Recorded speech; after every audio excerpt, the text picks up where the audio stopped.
Hi, I'm John Gatewood, founder and CEO of Gatewood Wealth Solutions, where we are on a mission to share our experience with individuals and families, helping them become and remain financially self-reliant so they can give purpose to their money. Welcome back to our weekly Market Insight broadcast. Every Wednesday, we have a broadcast to comment on the top news stories regarding the market, the economy, and your portfolios so that you can be better informed of making decisions about your money. And with us today, we have our Chief Investment Officer, Aaron Tuttle. Welcome back, Aaron. John, I'm glad to be here. This is my second week in a row, but this is not yours. You were out in Miami. I didn't realize how difficult it is to do the intros and the outros. That was not a natural flow for me last week. So kudos to you for doing Well, these. thank you very much. Well, we've been having questions from our clients this week about the market being stretched or possibly overpriced. And this really fits into our mission about not just becoming, but remaining financially self-reliant, and especially those who are in retirement. This is a time where they're getting nervous. So we want to talk a little bit about Absolutely. that. We're going to spend most of the time on that. There was some good news, though, today. Do you know what day the peak of the cases of coronavirus were in the United States? A few weeks ago, I guess. It was January 11th. Do you know what the daily count was at that time? I do not recall. It was 250,000. As of yesterday, do you know what the case count was? 80,000. That is a significant drop, and I think that our listeners should be very excited to hear that because that's more than a 2/3 drop in cases from the peak. So I think we're really in good shape going forward. So the question I would ask is, how much is that due to the PCR testing threshold changes, and how much is it to the virus? I think it would be both. Probably both. Yeah. But it's good that it's things are good going news in a direction opposite of that going is good. up. It is good news. Whatever the reason, it is good news for sure. So let's talk about this issue about the market being potentially overpriced because it is a concern for clients, and we've been here before. Yeah, I think the clients have a right to be concerned and that their anxiety and anxiousness about where the market valuations are, especially with some of the things that we are seeing. We've been here before, and I definitely do not want to say that they're not unjustified and that the concerns are not valid, because they are. Now, to get into why the market is valued the way it is, we're going to have to get a little wonky, so I apologize. We're trying to make it as entertaining and easy to follow as possible. We're going to get in here, and I do have some PowerPoints and some animation. Oftentimes, though, that makes it a little bit difficult to follow through if you start to go down a path and you forget that the animation is there. So let me just say that the important thing is you're going to try to give our audience what the CFAs on our investment committee look at. Yes.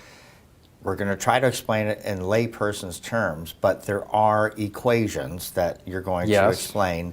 And if at the end it's still unclear, our audience is more than welcome to call the lead advisors on our team to get some more clarification. But this will be an important broadcast today because it really helps people to understand why valuations are where they are today.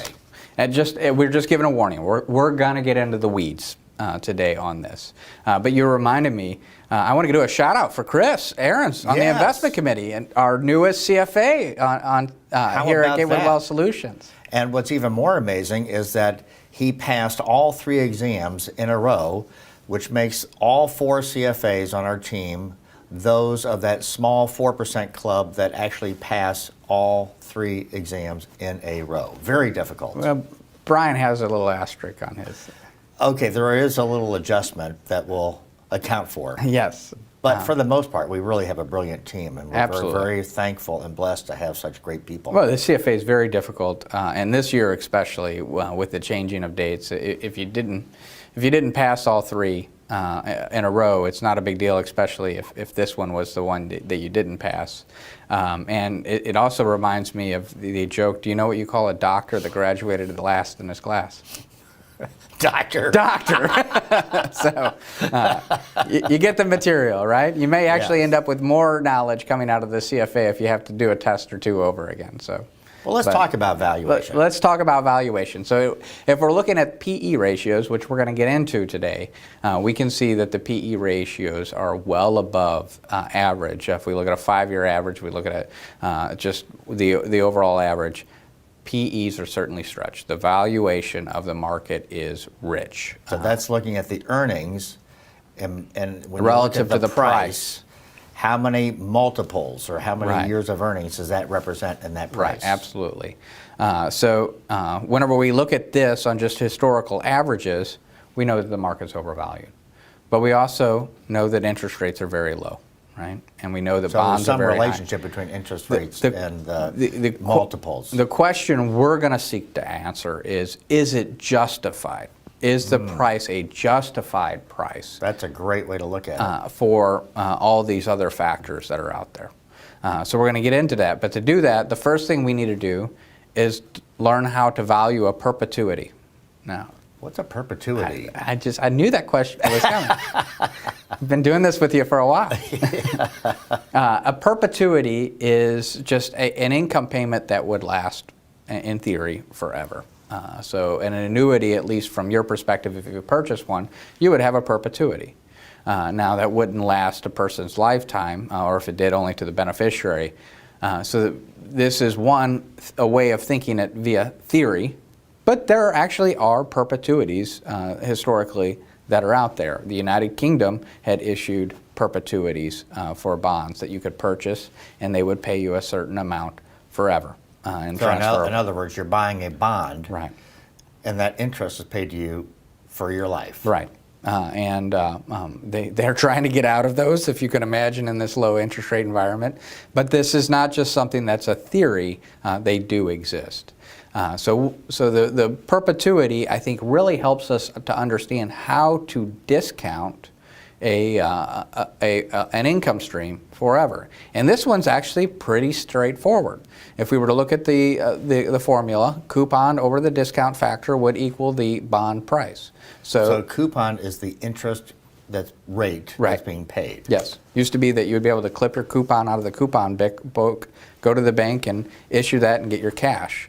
So that was your coupon price. The discount factor is the interest rate. The interest rate. Interest rate that you're trying to determine. So if you had a $5 coupon and everything was trading at 5%, I know you're not a CFA, John, but I think you can do the math. I was a math and economics Yes, major. you do know math very well. That would be $100 to purchase a $5 perpetuity. Right? And then if we were to look at it for a $1 perpetuity and interest rates were at 1%, once again, very easy math. That would be $100. So let's look at it where we have that $1 coupon. And now we're going to use a discount factor of 5. So you would pay $20.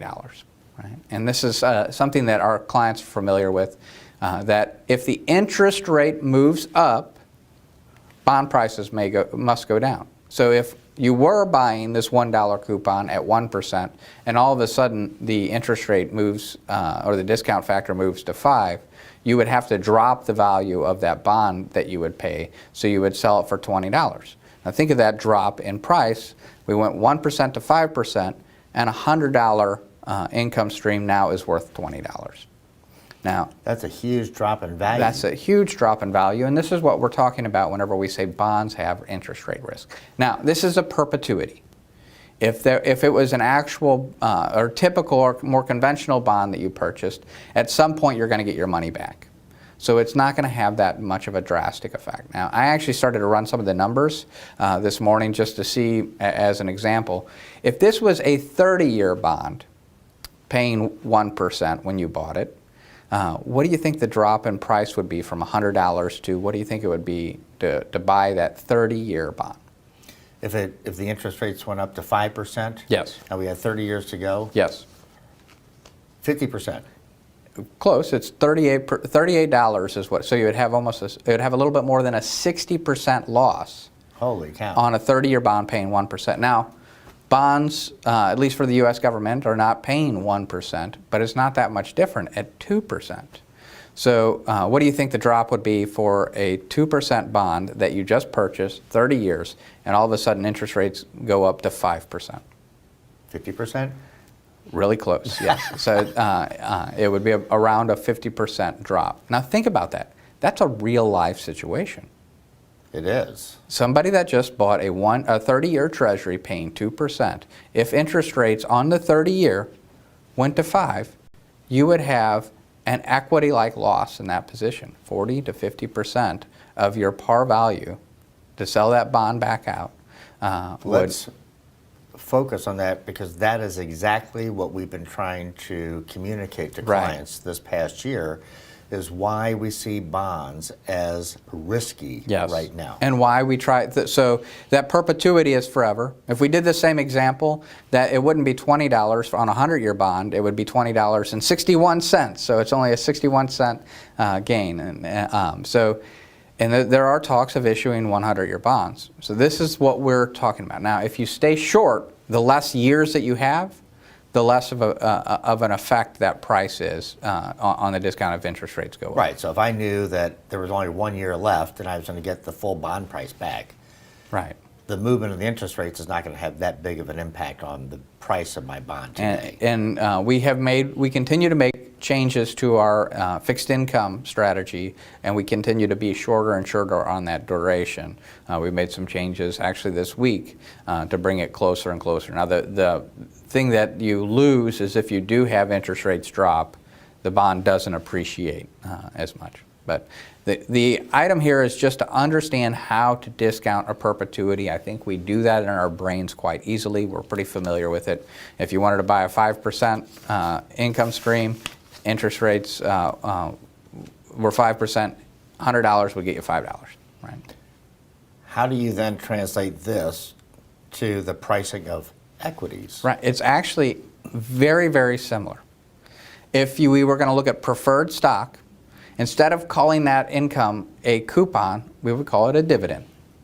Now you can always, there's not as much security or guarantee on that payment as it would be a bond, but that a preferred stock is going to pay you a certain amount as a dividend every year, quarter, whatever that time frame is. And then you would have the similar discount factor. So the valuation of a preferred stock is exactly the same. So if we were looking at a preferred stock at $1, we want a 5% yield, we'd pay $20. Now, the discount factor is called something a little bit different whenever you're talking about a stock. Tell me about that. It's called the equity risk premium. And what this is equity risk premium is how much equity risk or how much more risk you're taking, because remember what I said, the preferred stock isn't guaranteed that they'll pay out dividends. And if the company was to go bankrupt, the bondholders are going to get paid before. So we can get into all kinds of fancy models and graphs and trying to determine how to assess an equity risk premium. Know that we have them here.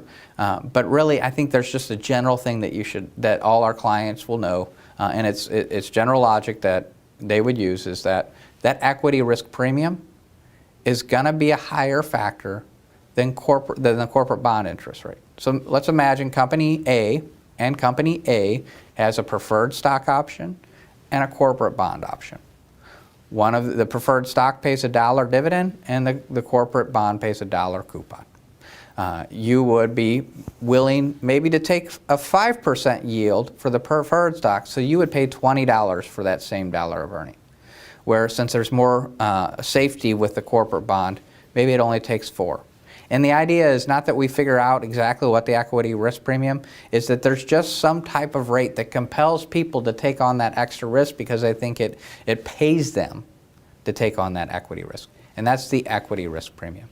And really, that's determined by free markets. It's just a matter of buyers and sellers. And yes, what is the it's amount all of on the margin price that a buyer and a seller are willing to sell or part with regards to that risk. Right. So if interest rates are lower and people need to have a higher return, they're going to leave the bond market and go to the equity market, which will put downward pressure on the equity premium because there's more demand for higher return. Right? Now there's another factor in there, and that is the equity premium plus the risk-free rate. Talk to me about that. You want to know what the risk-free rate is? What is it? The risk-free rate is what you get paid on cash. Now the idea is cash doesn't have risk, right? It's not like a bond where it can drop in value. But there is some risk, which is that a dollar today is going to be worth less a year, 2, 3, 4 years. So that's the inflation risk. That is the cash. And it usually means that the risk-free rate is equal to the inflation rate or the expected inflation over time, because people want to have the dollars neutral. Now, when the Fed begins to lower interest rates, they do it by increasing the money supply, which increases inflation, to keep risk-free rates lower. So by them acting, it's really what they're trying to do is get the risk-free rate below the inflation rate. And that compels and moves demand further to now. Because you're going to spend you're more likely to spend your dollars if you can't get them to be the same value later on. So the idea is that the risk-free rate, what cash is going to pay, it's keeping the nominal dollars at a certain price or value. Right.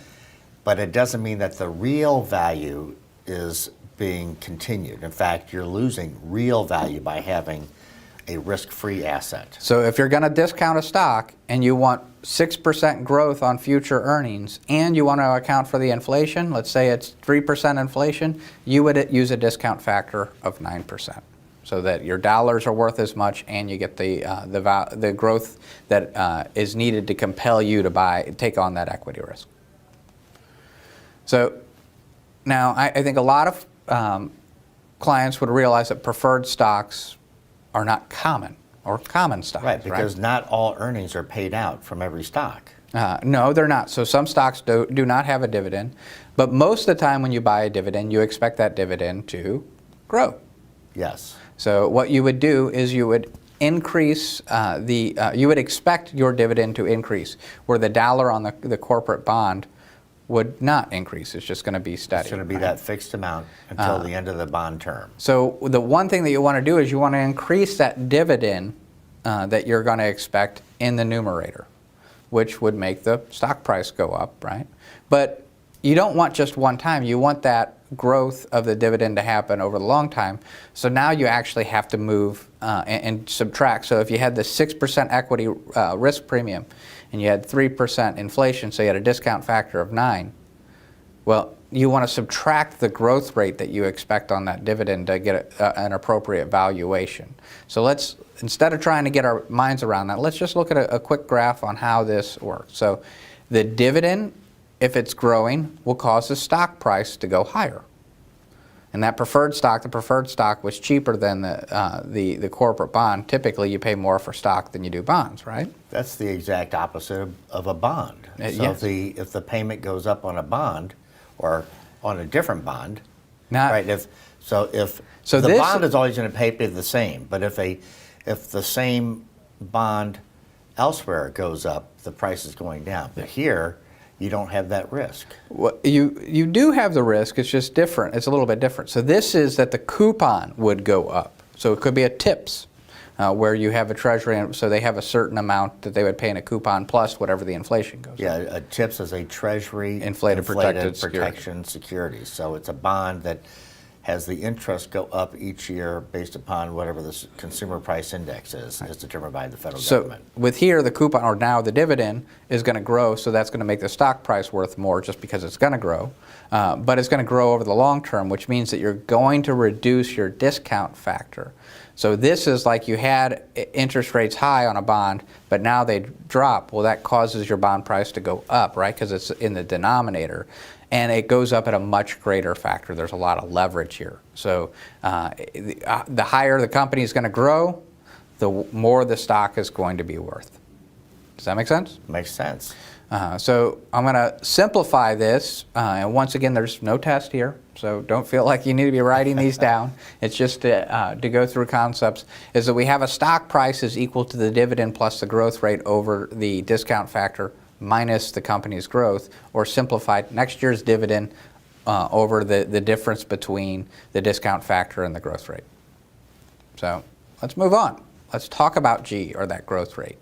And it's the growth rate of the company, not the stock price. Most people confuse these, and I'm one of those people that will confuse these in my brain at times. But the company is growing its earnings, the amount of assets that it has, the buildings, etc.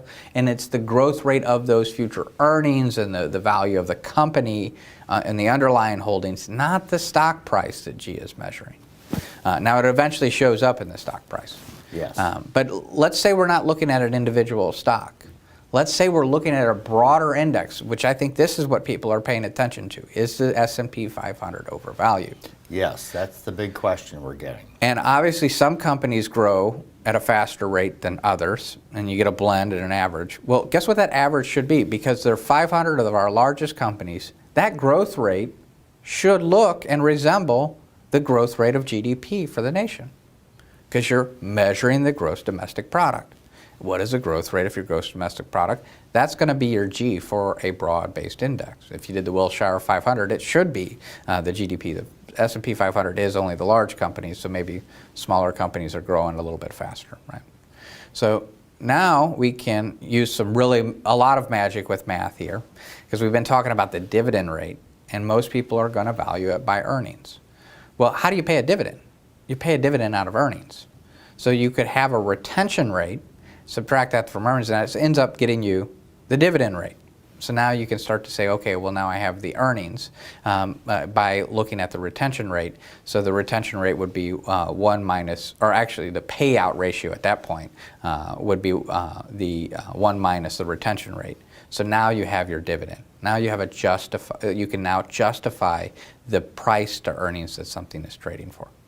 So it's all through the magic of math. I won't go through that, and I also won't explain why you need to grow the dividend in the numerator. It would be like trying to explain Pythagorean theorem. You can do it, but this is already wonky and in the weeds, and we don't want to be here 3 hours. We're actually looking at the math behind all of this, so that we can have confidence as to whether the price is high, low, neutral. Yes. So let's take this S&P 500 price, because that's what we want to understand. And if we look at the numerator, we have a pretty good idea what the ending year earnings are, and we have a pretty good idea on what they'll pay out as a dividend. We can assume those. We also can look at the denominator. We have a good idea of what the equity risk premium is, what the implied rate is that you're discounting stocks. We know what the risk-free rate is, because the Fed is keeping that at between 0 and 25 basis points, or pretty much effectively 0.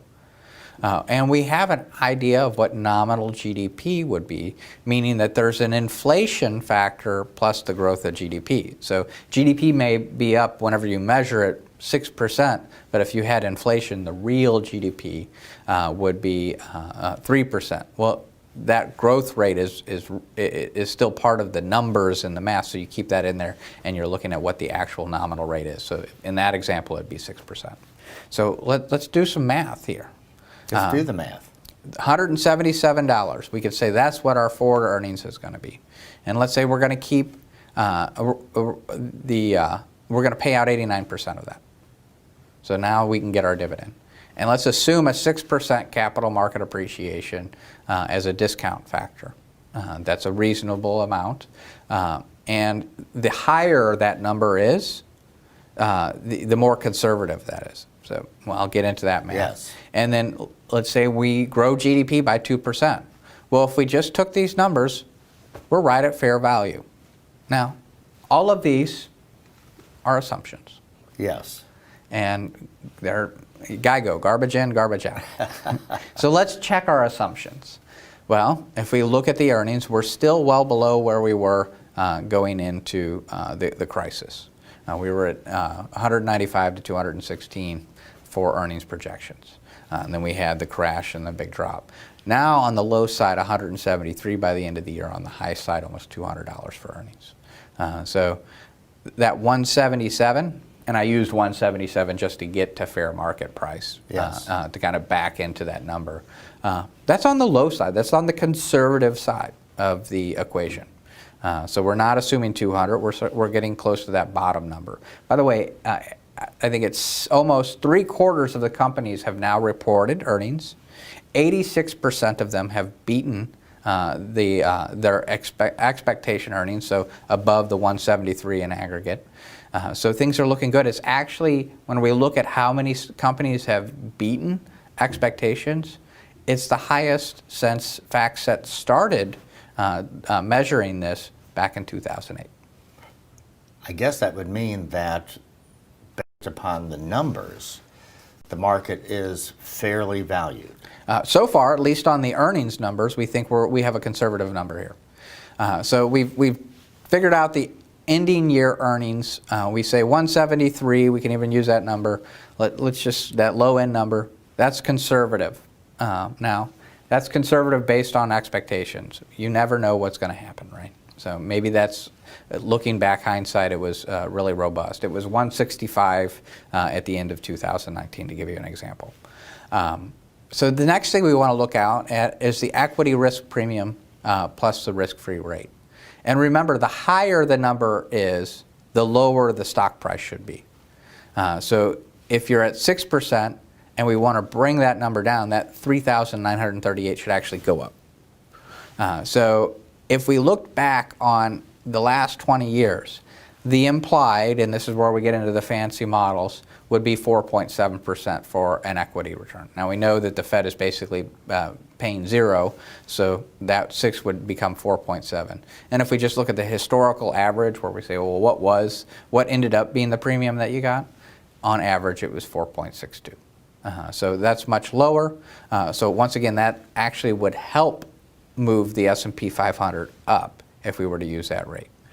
So then the next thing is the real GDP growth rate plus inflation, getting back to that nominal. So it's both what actually happened in GDP and keeping it in inflated numbers. And if we look out at the Atlanta GDP now, they project 4.5% for GDP growth. That would be a significant number. That would be a significant number. Where is that number starting from, though? Exactly. We're coming from out of a recession, so some of the easy gains to get production back up, you don't have to add factories, you have to turn them back on. So that's why that number's high. And then let's look at our equation, 4.7 minus 4.5, because you're dividing it essentially between the difference of the two. And the lower this number is, the higher the number will be for the stock price. What do you think? Based on these assumptions, what do you think that number is for the S&P 500? I don't know what it is, but I can tell you based upon that differential, it's going to be a much bigger number. 16,500 on the S&P 500. Hey, if we get to that tomorrow, I think we should probably think about moving to preservation principle. Except that human behavior would be like, man, why would I sell my stocks? They're working. Right, exactly.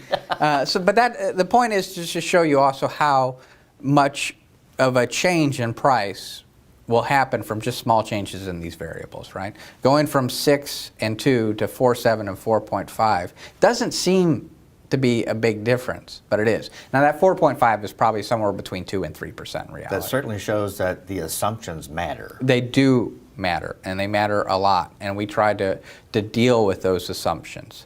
And the best way to do that is we use a matrix. And what I mean by that is, this is that front number on the bottom, the discount factor, and we say, well, okay, well, let's start with 1, and let's go down to 10. And then that growth factor, let's start with 1, and let's go out to 5, and we can make them as big as we want. And then what we do is we also look at different retention rates or payout ratios to see, what is this current price of the market? What is it telling us?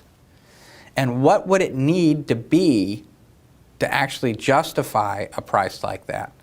And if we look here in this blue box, I don't know if it's going to show up well for the our viewers, but we could see if you were at 5% on a discount factor, closer to that 4.7, and at a growth rate of 2, the PE that would be justified paying for the S&P would be 18.46. Now, if it was 6, so a higher discount factor, and 2, now that divisor is essentially 4%, well, that's going to drop the PE all the way down to 14.12.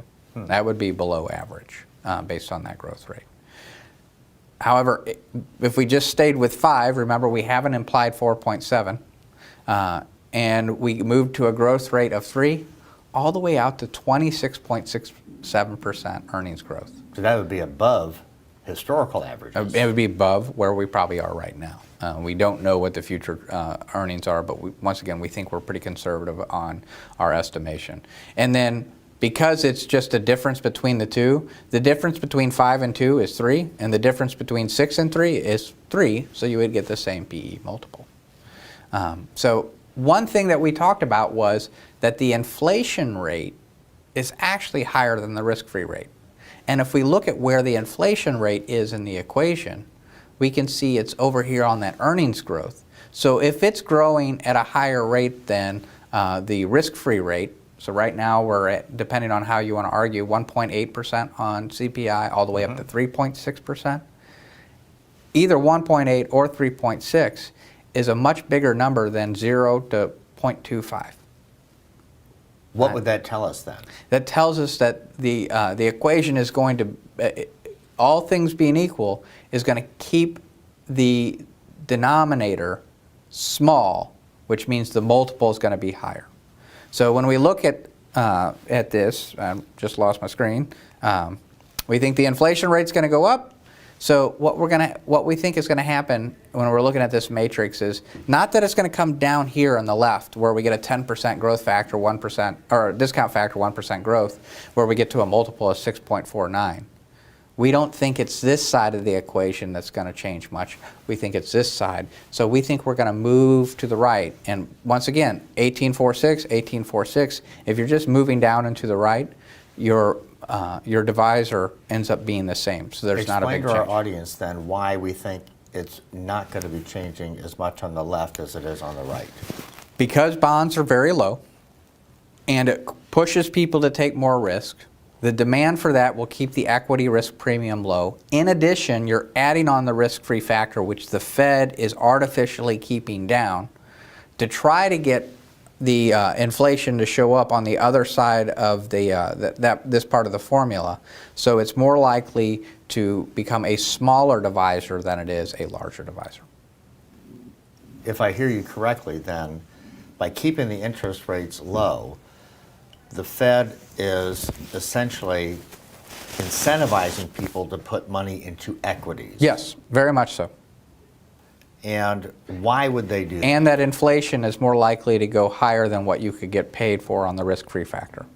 So why would they do that? Well, there's... I have a specific view on what central banks can do, and I don't think it's a good idea. But what they're trying to do is create a wealth effect, and they're trying to stimulate buying and purchasing because they view that the economy is really driven by consumer demand instead of production. And I think logically, production, you got to produce things to be able to consume them. So we're going to get into more of that as we go through this year because yes, these are things that we've been talking about like last week about the amount of debt. I have a lot of material to go over why we think inflation is almost here, and I wanted to do that here to make this case, but it was just, we're already pretty much in the weeds and I didn't want to get us too lost. There's just too much to cover. Yeah, this is a lot of stuff. I think that many people in our audience today are probably wondering, now, what exactly was Aaron telling us today? So what I am telling you is that the current price of the stock market is justified. Now, it doesn't mean that we couldn't have a sell-off. Let's talk about the sell-off then. We've talked about sell-offs that we can somewhat know is going to happen based upon economic fundamentals. But then there are other sell-offs that occur because of exogenous events. Mm-hmm. So a fundamental would be 2008 and exogenous would be 2020. Can you explain the difference between those? Well, we could see the economic data deteriorating in 2008, and that is what started the cascade of the sell-off. The economy wasn't working well. The economy was booming in 2019, what year are we in? We're in 2020. So we're in 2021. So going into 2020, yes, it's been a long year, hasn't it? You looked at a lot of numbers today, so we'll forgive you for that lapse. But it was doing well in 2019, going into 2020. So the economy was strong. The problem was we had to do lockdowns with the idea that this would slow the spread. and it was the lockdowns that caused the economy to drop. There was nothing wrong with the economy other than there was an exogenous event, a virus coming in. And there could be an exogenous event. These are known as black swans. You don't usually see them come in, even if you do have warning. Remember, we had saw the viruses about every 2 years that were making headlines with similar early numbers for mortality. And it could be maybe 2021. I mean, after 2020, why not? Aliens show up. There's nothing that's going to tell you that in your economic data, but the market would probably sell off on that. What I think I'm hearing is that there are circumstances that we're just not going to be able to predict, but that's why we have our cash hub targets to protect our clients in the event that we have a sudden market collapse without us really being able to predict or foresee it. Right. And we've had those up. They're a little bit lower now. We've been spending them down. We've had those cash hubs for people that are approaching or in retirement up to 36 months, so they wouldn't need to get equities in case one of these events happen. Exogenous or something that the data we just miss and the market sells off, right? Because it doesn't have to be something that you don't see in the data.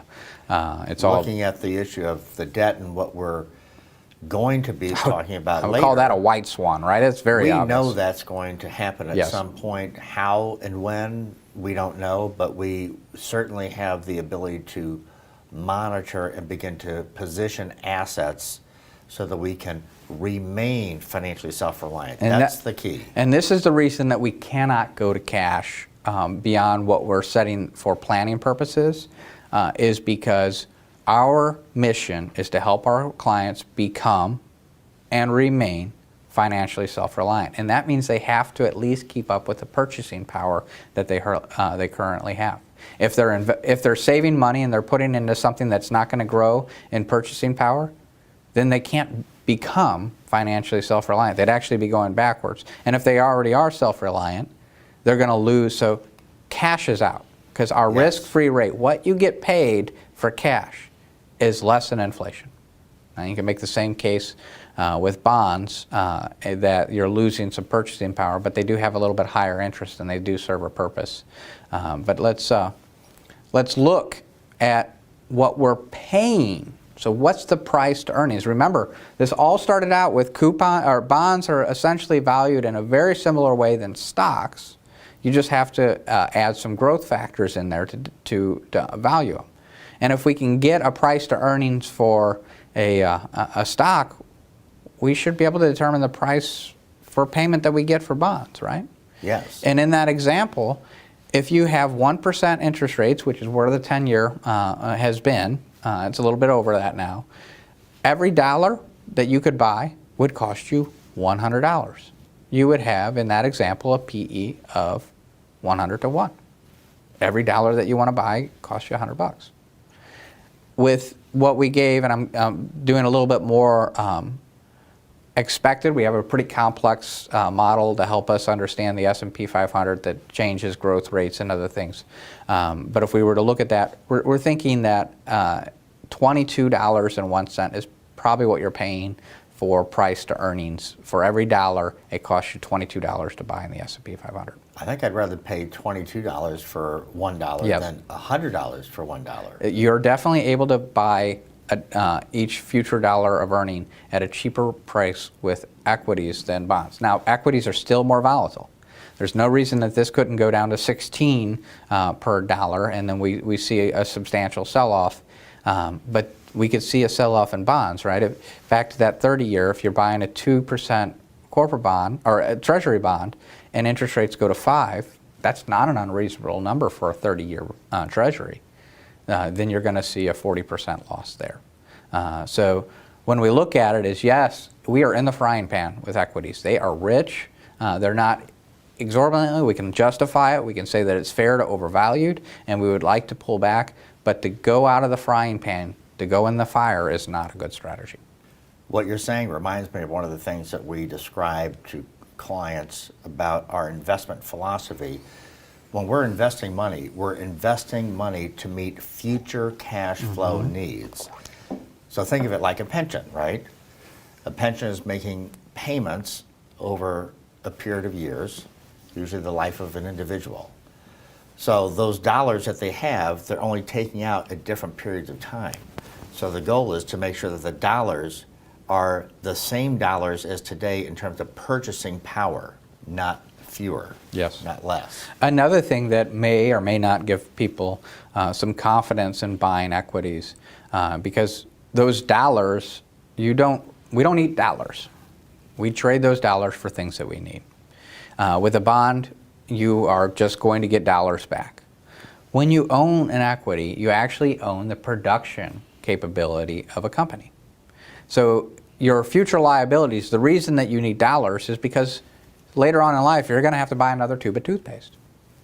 And the price of the company can vary all over the place, but if you own the means of producing that tube of toothpaste, it's a lot less risky.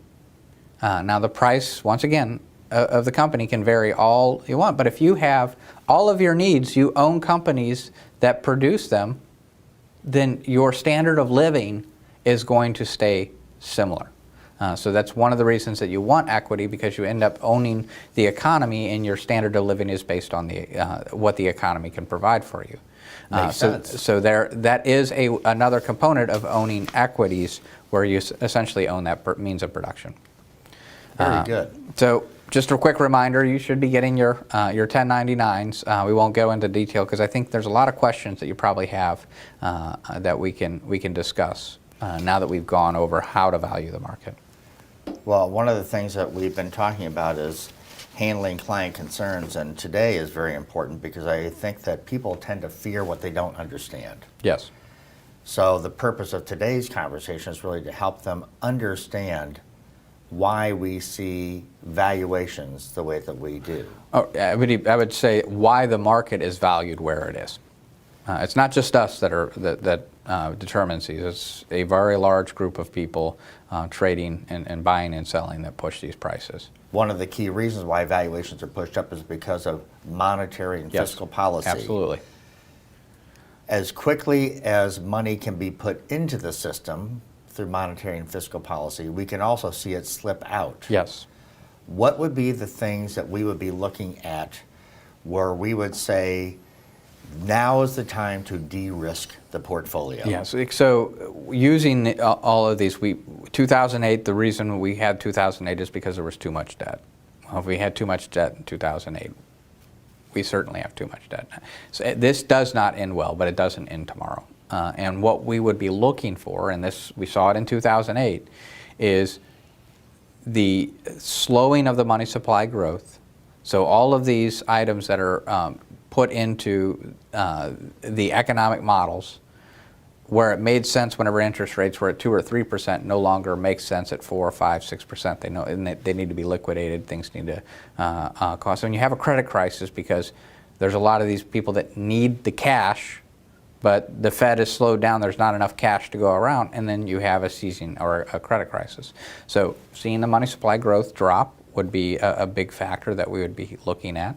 And let's say that they were to stop reporting money supply growth or change it, and they do at times change the way that they calculate it.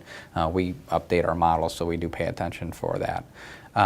But even if they were to hide it, and the reason I say they would, because the CIA was posting all central banks across the globe where they were on monetary policy, and they stopped. I don't know the reason that they stopped.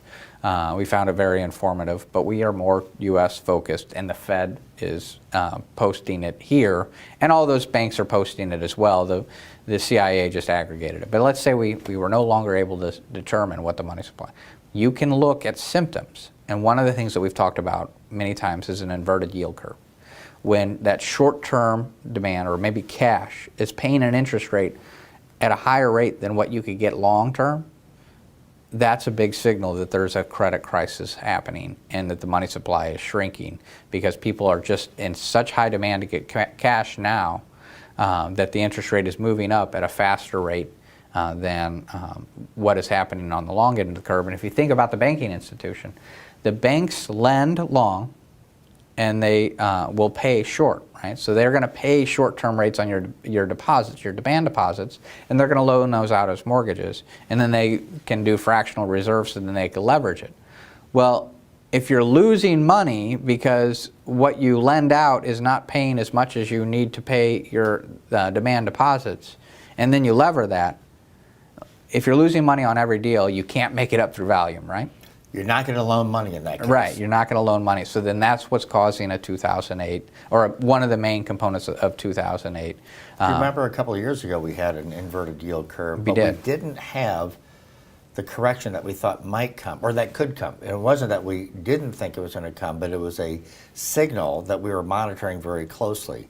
What happened in that case, and what was different then? The money supply was moving up, and with all these new tools, there was a lot of things that were going on within the yield curve that we thought was just, it would pass, and everyone was talking about how the yield curve is 100% accurate. No one talked about the yield curve, by the way, in 2008, but then they went back and said this is 100% accurate on all, and we stood out there and said, no, this one is actually fundamentally different than others. And the problems that the other ones cause, this one isn't going to do it because of the amount of money supply. And it had a lot to do with the way that the Fed was doing their yield curve control, which is now a term, YCC, that we see a lot. So all these new tools. So we could still see an inverted yield curve start to happen. But these are some of the symptoms that we'd be looking at if we lost the ability to see this data. One of the things you bring up often is the new tools that the Fed is coming up with. And new tools creation has not stopped. No. This is one of the reasons why we don't see a massive correction or this coming to a bad end for some time, because there is still creativity that can occur to continue to push this can down the road. When I think about that, it's to address the fear of the timing of when something might happen. So you talked about a story in 2006 when somebody was predicting the crash of the real estate market. Yes. And how, had you gone out to cash at that point, the right call on what was going to happen, right? Right call on what's going to happen, but the end result was not as good as if that person had stayed in the market, had gone up, and experienced the same loss, so they're coming down from a higher point and would have ended up higher than they would have had they gotten out in cash at that point. Right. Talk to us about that. Well, that's just the way that inflation, and you get these spikes. Technicians call them blow-off tops, and there can be a substantial amount of wealth created, or at least received on these valuations, and that correction isn't as low as whenever you started to spot the problems. And we spot the problems. GameStop, the value of Bitcoin, what a lot of these very speculative, Tesla is, and they're doing great work. Don't hear me say that that some of the internet thing, the cars, that these are bad, but the amount of money that is pouring into them and the amount of money that we're paying for these companies is bubble-ish. And normally when you see bubble-ish type of things, the Fed starts to come back on monetary policy.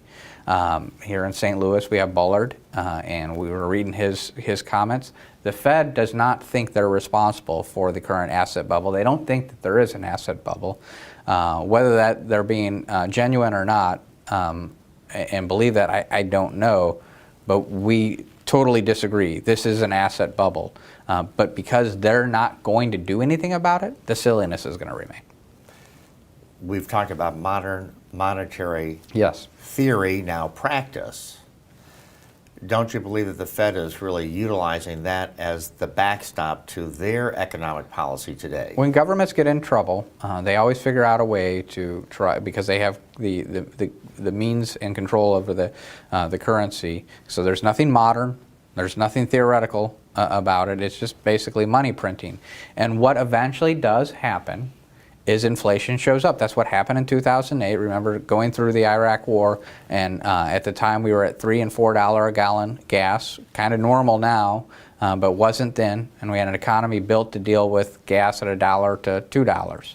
And they had to slow that inflation, so they raised interest rates. And remember, back in 2000, Greenspan lowered the interest rate down to 1%, and that caused the real estate bubble. So then the reaction has been to continue to try to double down on these. And inflation was higher in 2006, but I wouldn't say that it was high. It was nothing like in the 70s, right?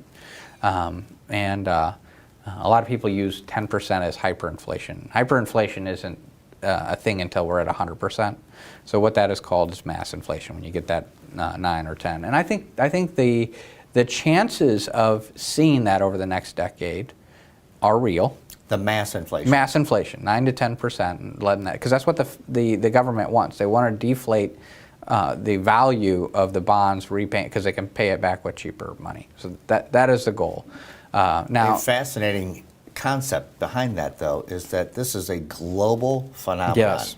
So it's not that the Fed here is all of a sudden inventing these things. This is a theory that's being accepted and implemented globally. right. You can expand the money supply and not see the way that we measure inflation in indexes for some time. This happened in the 1920s. I would consider the 2020s probably going to be very similar to the 1920s. We have automation and other things that are about to come on, and there is real economic expansion that is happening, and it's causing goods to not go up in price as much, so we're not seeing the inflation.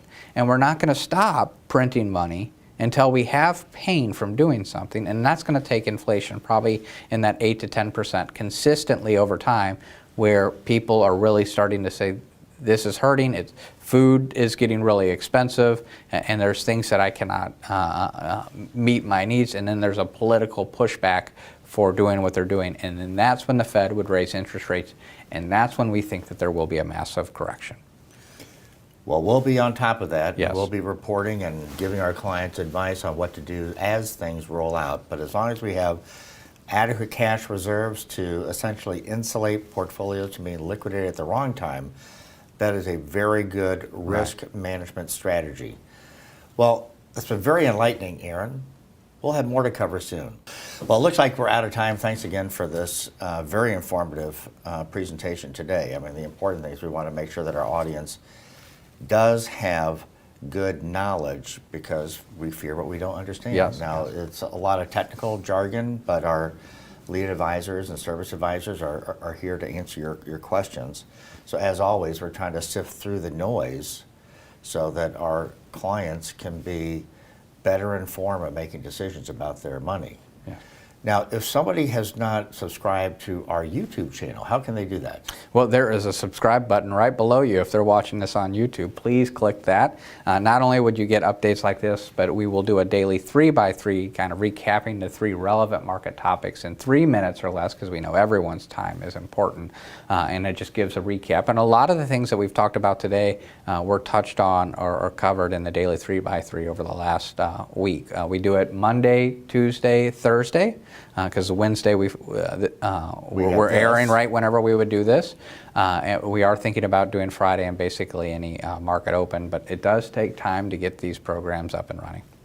Well, we definitely want to hear from you. So if you have questions, or if you have thoughts about the broadcast, if you want to speak to a lead advisor, or even for those who are not clients of our firm, if you want to learn more about engaging us, please call the number on our screen, and one of our team members will be happy to reach out to you.